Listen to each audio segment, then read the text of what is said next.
Bun găsit tuturor! Planeta Mercur va tranzita până la finalul anului un sector nefavorabil.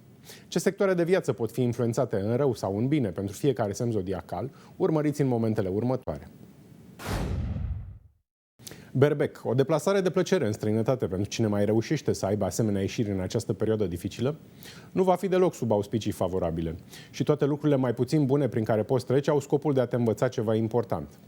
În schimb, dacă te afli la muncă departe de țară, poți beneficia de conjuncturi favorabile. Taur, evenimente nu prea bune care au loc acasă sau la locul de muncă pot împiedica intrarea ta în posesia unor sume de bani sau al unor obiecte materiale cu o valoare importantă provenind de la alte persoane și astfel bugetul tău personal poate fi afectat. În schimb, poți conta pe câștigurile realizate prin forțele tale proprii. Vei fi ajutat de toată lumea. Gemeni, din cauza unor dialoguri nepotrivite între tine și partenerul de viață, relația de cuplu poate avea de suferit. Lipsa de respect și considerație pe care o arătați amândoi nu vă ajută la nimic. În schimb, dacă luați în considerare sfaturile unui alt membru al familiei care încearcă să vă împace, relația de cuplu poate reveni la normal. Rac, vei traversa o perioadă în care poți plăti pentru faptele tale rele din trecut sau poți fi răsplătit cu evenimente favorabile. Astfel, dacă în trecut ai avut câștiguri materiale, dar ai ținut totul pentru tine, deși ți se cerea ajutorul, acum poți avea probleme în încasarea banilor pentru munca ta. Totuși, dacă ai fost generos, acum poți avea avantaje materiale de la alte persoane.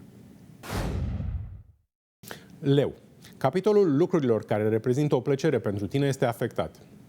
Astfel, mai bine amâni pentru o altă perioadă orice deplasare turistică, pentru că nu vei reuși să te simți bine și este posibil să rămâi cu datorii bănești cam mari. În schimb, ai momente favorabile la locul de muncă și este posibilă creșterea veniturilor realizate. Fecioară, în cadrul căminului familial se desfășoară un conflict, iar tu ești prins la mijloc în această luptă dintre partenerul de viață și un alt membru al familiei. Dacă te plasezi de partea uneia dintre tabere, ai spus adio la pacea și liniștea din cadrul căminului. O posibilitate favorabilă ar fi să încerci prin dialog și cu multă răbdare să încerci să împaci cele două părți. Balanță. Poți primi o veste rea legată de un conflict în desfășurare la locul tău de muncă, iar toate problemele sunt generate de o eroare în documentele de serviciu sau de un dialog nepotrivit pe care le-ai avut cu cine nu trebuia. Deși șansele sunt mici, poți primi o veste bună legată de o deplasare turistică în străinătate.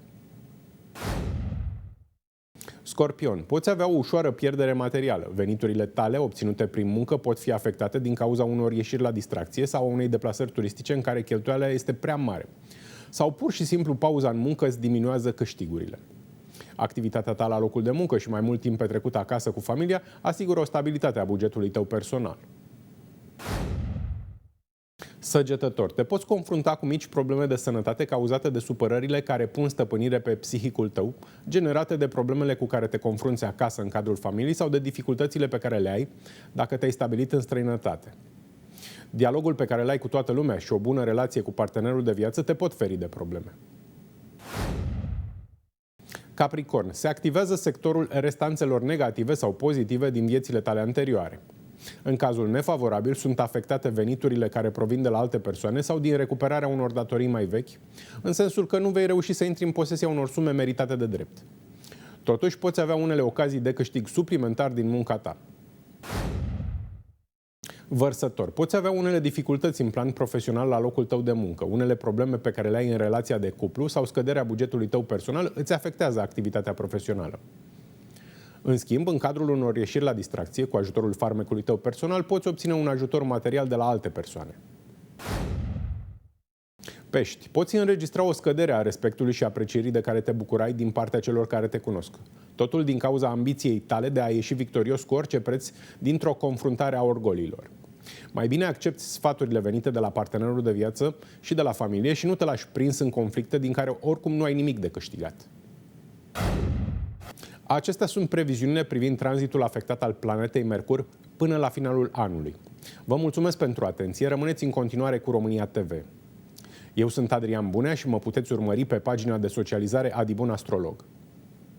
Și nu uitați, soarta omului este mereu în mâinile lui, dar numai dacă dăruiește oamenilor ce ar vrea să primească de la ei.